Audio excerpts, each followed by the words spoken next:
Everyone needs a little hero. Chapter 26. Hero Rising.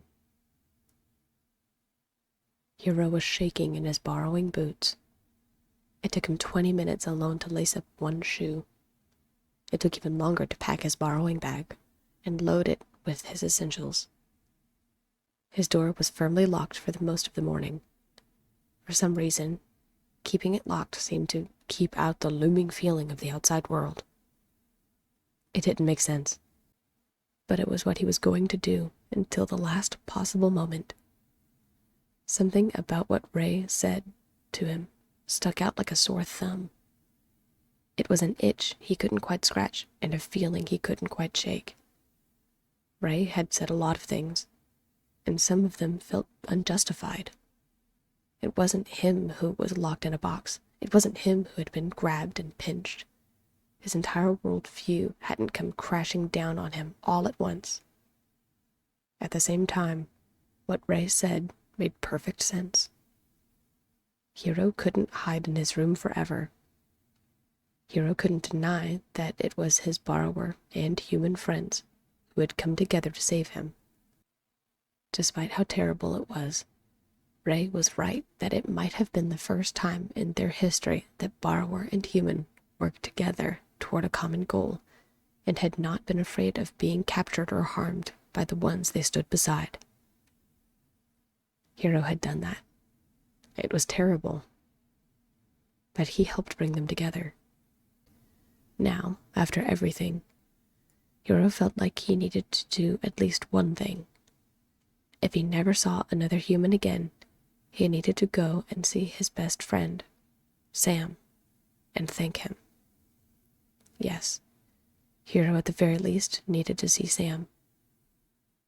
So, after an agonizing hour, Hero dared to glimpse at his reflection in the mirror. The same brightness wasn't there in his eyes. He looked tired and scared, like so many other borrowers he knew. Had he really been changed so much? He felt like it, but he didn't think he looked it too. Realizing that what he needed to do wasn't going to get any easier if he just stood there staring blankly at his reflection, he chose to act. He stepped out of his room and immediately saw his parents sitting at the kitchen table and all of his siblings in the main area. It took only a fraction of a moment for them to all turn their eyes onto him. "Hero, I'm glad you're up, sweetie. How are you feeling?" asked his mother, cautiously approaching and giving her son an affectionate peck on the crown of his head. "I'm okay. How are you?" Hero muttered. He still couldn't bring himself to look into the faces of his parents. He was terrified of absorbing the full force of their disappointment. "Better now that you're here," smiled his mother affectionately. "Are you hungry? You look a little pale." "Hero," said Atlas, who immediately stood and observed his brother's apparel. "Where are you going?"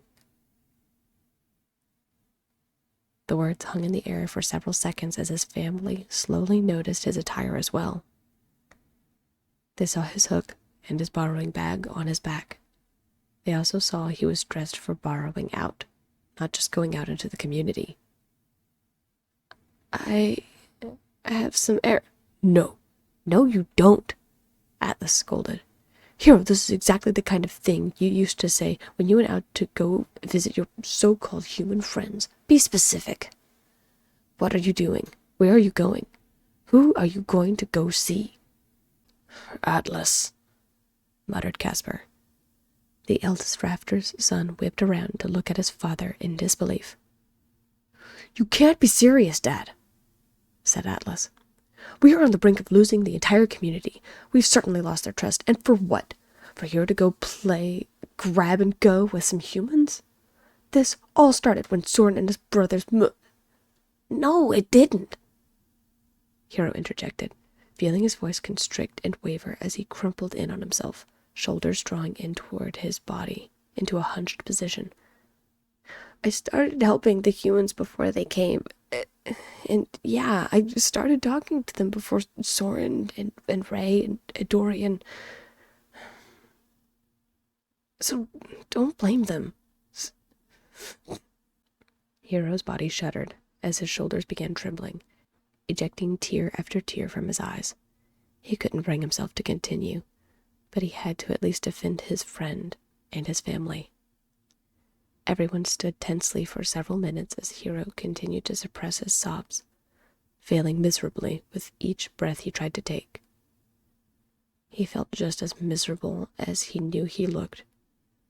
Hero wanted to go back to his room and hide, but he knew he needed to face this.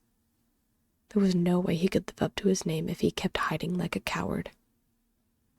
Hero managed to compose himself and sputtered, "I'm so sorry. I never meant for..." At this, Hero's mother stepped forward and pulled her son in close, hugging him tightly. "Hero, I know you didn't mean for it to happen," said Prim. "It was one of those hard-earned lessons, and I'm sorry you had to learn it that way." "Hero, I know this is hard for you," said Casper, standing and stepping beside his wife to place his hands on his shoulder. "But your mother is right. It was a hard lesson to learn." Hero hiccuped and wiped his tears on the back of his hand. This was a mistake. It was a horrible mistake. He should have just stayed in his room. There was no... "But I learned a hard lesson too," muttered Casper. "Hero, we wouldn't have saved you without the help of those humans you befriended. If not for Ashlyn and Sam and Eliza, we would not have had the time or ability to get you back. We needed them. And I am not one to easily admit when I was wrong about something as important as this." "Dad!" Callie scolded. "You can't be serious." "Yeah, Dad, they're humans. They're bound to want something. We're lucky they haven't come looking for us, saying we owe them favors," chimed in Atlas. Tyron didn't say anything, and instead looked to Hero and his parents. There was something lingering in the back of his eyes, but Hero couldn't tell what his older brother was thinking. "I am serious.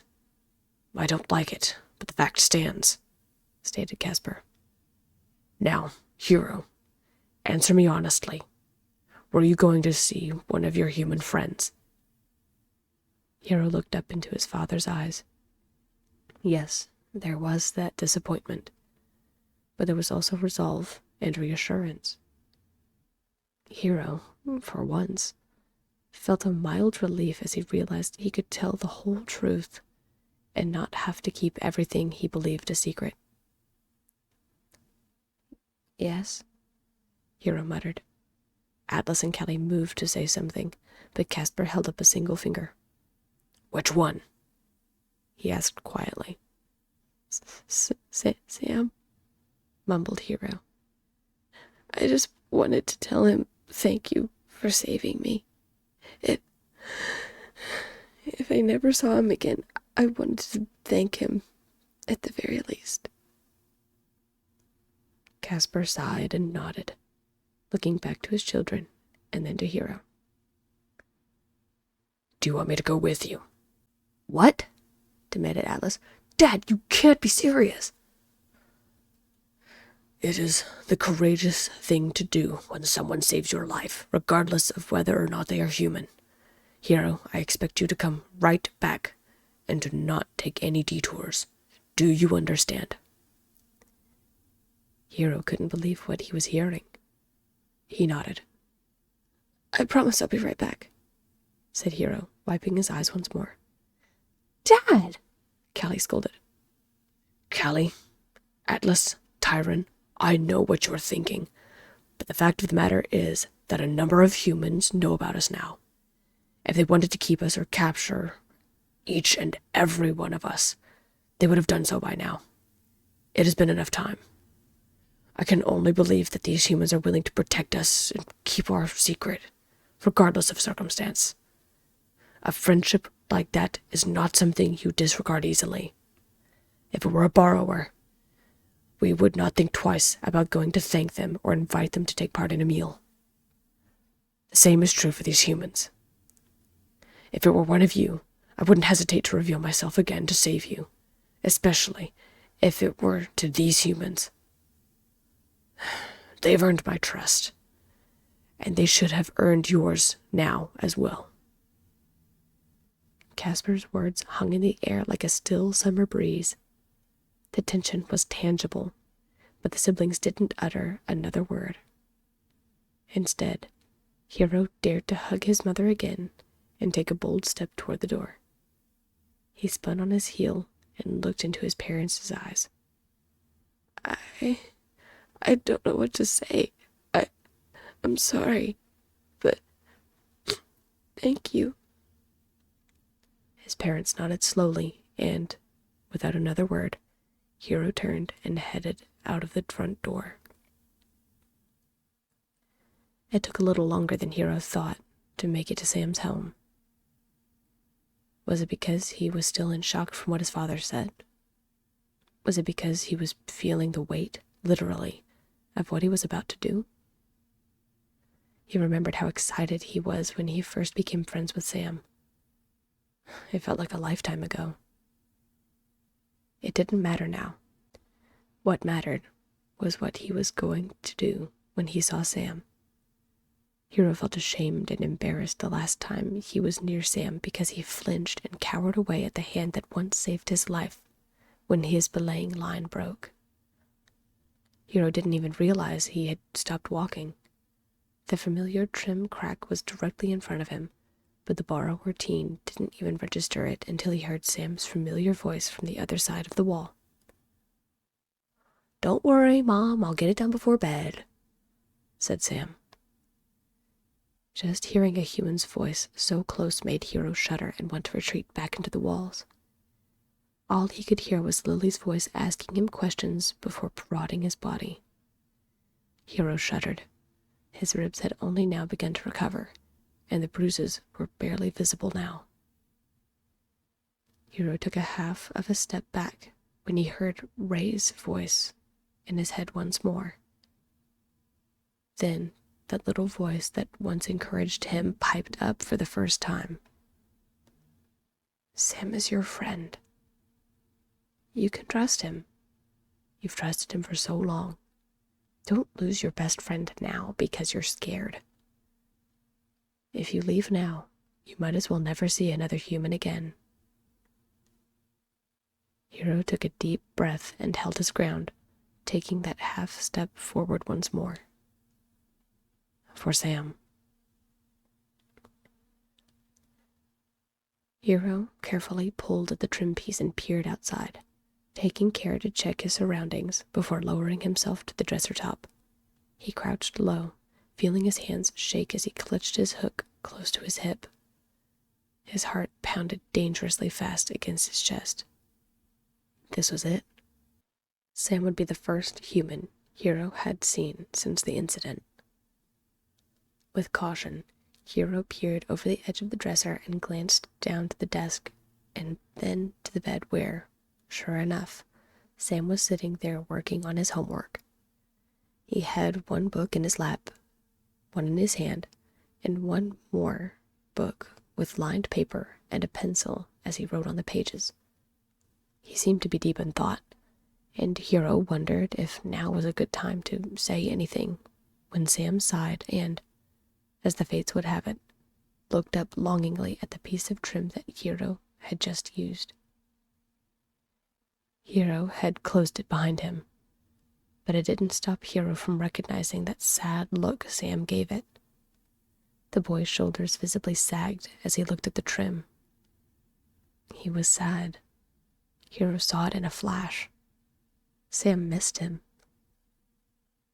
Still shaking in his boots, Hero knew what he needed to do. With all of the courage he could summon, Hero pushed himself to his feet and stood at his full height in the place where Sam could see him. It took no time at all for the young boy's eyes to see the borrower standing on top of his cabinet. All at once his eyes widened and a massive grin spread across his face. "Hero!" said Sam, keeping his enthusiasm at a hushed whisper as he made to move. Then, in that same instant, Sam froze. Hiro saw it immediately. Sam didn't want to startle him by standing too quickly. He was being careful. He cared. Just the thought brought tears to Hiro's eyes, but he managed to choke them back as he dared to force the slightest smile. "Hello, Sam," said Hiro bashfully. Hands still shaking violently, he managed to place his hook back on his hip before looking back to Sam. Sam, moving with the utmost caution, dared to slip his legs out from under his books at a snail's pace and crouched on his knees, not daring to move any closer or faster. "I thought I wouldn't see you again. I was really worried about you," said Sam as he looked into Hiro's once bright green eyes. "Are you okay?" Hiro dared to nod. "Yeah, well, I'm okay, I guess," muttered Hiro. Sam obviously had a hard time hearing, tilting his head and straining his ears to hear Hiro's small voice. "Just okay? What's up?" asked Sam. Hiro felt himself shivering all over. His throat constricted, every part of him hurt, but not physically. The borrower teen choked on his own breath as he tried to take in a single normal breath. Hiro didn't want to cry again today, but the burning in his eyes told him that salty tears were on the way. Oh no, Hiro, I'm sorry, I didn't. It's not you," choked out Hiro. It's me." Hiro raised his hands and wiped his eyes with the heel of his palms. "Hiro, could I stand? I don't want to scare you, but..." Sam didn't quite finish. Hiro suspected that Sam wanted to get close because he couldn't hear, and because he wanted to make sure Hiro was okay. Even now, his friend was looking out for him. As thoughtful and as caring as the gesture was, the thought of getting close enough for Sam to touch him made Hiro curl in on himself. Still, Hiro didn't come here to cower. He came here to confront his fears and talk to Sam. He took in several more deep breaths before, with all of his willpower, nodding, signaling to Sam that he could stand. Sam, as cautiously as he could, rose to his feet while balancing on the bed. He stepped over his books and was now at eye level with the borrower teen. Even though he was a foot away, he could see Hiro trembling. Suddenly, it didn't seem like a good idea to stand near Hiro. He seemed so scared. His heart ached for his friend, and he waited for nearly a minute before daring to break the silence. "Hiro, do you want me to sit? I don't want to scare you," muttered Sam. Hiro whimpered and shook his head, but didn't meet Sam's gaze. No, you're fine," stated Hiro, barely managing to spit out the words. Hiro hadn't anticipated this. He spent most of the morning and the days leading up to this planning what he would say and how he would say it. Things like this were always easier in your head to figure out. "Well, you don't seem fine," Sam muttered. Sam's features fell as he watched how Hiro flinched at his voice and turned away. Still, Hiro hadn't taken a step back. He hadn't retreated. A sudden thought occurred to the boy, and it was enough to send a pang of sadness through him like an electric current. "Hiro, did you come here to say goodbye? That you won't be coming back to see me or help?" asked Sam. Hiro clutched at his heart as a similar pang shot through it. No, this wasn't supposed to be goodbye. He wasn't supposed to be this upset. This wasn't how it was supposed to happen. He needed to reassure Sam. He needed to let his friend know how much he cared about him. The borrower teen raised his once bright green eyes to look into Sam's face. His mouth was dry. Every part of him screamed to run back into the walls, but he stood firmly to his spot. Finally composed enough, Hero managed to talk once more. "No, Sam, no, I didn't come to say goodbye," said Hero, his voice involuntarily stammering as he controlled each and every breath. I came to apologize." Sam's features softened as he looked at Hero, a bit of confusion lingering in his eyes. "Apologize? For what?" asked Sam. "Hero, you've nothing to apologize for." But I do," Hero mumbled as he wiped his tears again. The words came pouring out of him like a fountain. Everything he felt sorry for swelled in his mind as it cascaded over the edge of the mental barrier he had been fighting against for so long. He even managed to not stammer or stumble over a single word. "I'm sorry for making you worry. I'm sorry I got you involved and that you had to rescue me. I'm sorry I flinched away when you saved Ray and I from being outside. I should have been more careful. I should have listened to my friends and family. I should have come to see you sooner because you're my friend, and not letting you know how I was feeling probably made you even more worried about me. I'm just so sorry." Hero curled in on himself once again and averted his eyes. How was he going to manage to get through this conversation if he couldn't keep it together for more than a few seconds? "Hero," breathed Sam. Then, slowly, Hero watched as Sam raised his hand and set it on top of the dresser, about 6 inches away. Seeing the digits crest over the edge forced Hero to catch a shriek of fear from escaping. Every nerve in his body was screaming to run. Hero could see Sam's thumb and forefinger pinching his body, squeezing the air out of him like some kind of squeaky toy. He could feel the heat of Sam's hand smothering him as he squirmed for freedom. Sam rotated his hand to reveal his palm, but didn't get any closer.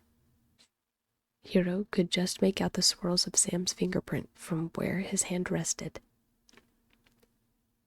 "Hero," Sam breathed again. "It's okay. You don't need to be sorry. I mean, sure, I was worried about you. I'm so relieved that we were able to save you, and I'm so grateful that I was able to help. You've done so much to help me that it was the least I could do." But, Hero, we're friends. Friends help each other, no matter what. I would never do anything to make you uncomfortable or scared. At least, not on purpose." Sam smiled. Hero looked up into Sam's face and saw that there were some tears gathering in the corners of the boy's eyes. "If you need time, then take all the time you need. If this is goodbye, that's okay too. I don't want it to be. I just want you to know that we're good. But no, you don't have to be afraid of me. I'll never hurt you, and that's a promise." Hero felt himself shiver as relief came over him. It was then that Hero realized why he had been so nervous. He was afraid Sam wouldn't understand. He thought Sam might be angry that Hero hadn't come sooner to talk to him. Hero was afraid Sam wouldn't understand that he needed time to get back to the way things were before. Hero glanced at Sam's hand and then back to his friend. Only now did he suddenly feel the urge he had had in a while to hug his friend. Hero's body shuddered involuntarily as the thought of getting close to another human hand was a bit unnerving, but it didn't overrule his instinctual desire. With his swelling courage, Hero slowly stepped up onto Sam's hand and, taking a few deep breaths, leaned forward and hugged Sam's hand, wrapping his left arm between Sam's index and middle finger while throwing his other arm over top. Sam didn't flinch. He didn't dare move to frighten his friend. Hero shuddered and held his friend's finger as tight as he could, burying his face into the crook of his finger. Hero felt a gentle brush of Sam's middle finger as it slowly bent and rubbed against his back. After a minute or so, Hero pulled away and looked into Sam's face. The young boy was smiling at him. For the first time in what felt like an age, Hero felt like he was smiling at an equal, a friend. His size didn't matter. What happened didn't pull them apart. He smiled up at his friend, who smiled back after wiping his own eyes with the heel of his palm. After a moment, Sam glanced down at the bed and all of his books. "Do you want to help me do some homework before dinner?" asked Sam. "You can say no if you want, but we could hang out on the bed for a little bit before you have to go." Hero nodded and pulled his arms free from Sam's finger. "Yes, I think I'd like that," smiled Hero. With the utmost care, Sam turned his palm up so Hero could step on. It took a moment, but Hero managed to step onto those wonderful hands that had saved him and comforted him, never reaching to hurt. Once on and crouched, Sam carefully knelt and sat down on the bed, making a nice spot for Hero to sit using blankets and some pillows propped up so Hero was nearly at eye level with Sam. They worked together for only 20 minutes or so, but the time was well spent and much needed. The two were friends. Hero had once again experienced a good interaction with a human. His resolve hadn't failed him, but Hero certainly knew he would be cautious from now on. Helping people was at his core, and the fence between him and Sam was mended. He would go and see Ray in a few days to take him up on his offer to go back to helping humans. Hero knew better now that humans were dangerous, really dangerous. And it wouldn't be the same, but maybe, just maybe, that was a good thing. After all, a hero was supposed to be anonymous and do good deeds without seeking thanks. And now, more than ever, people needed to be shown a little kindness now and then.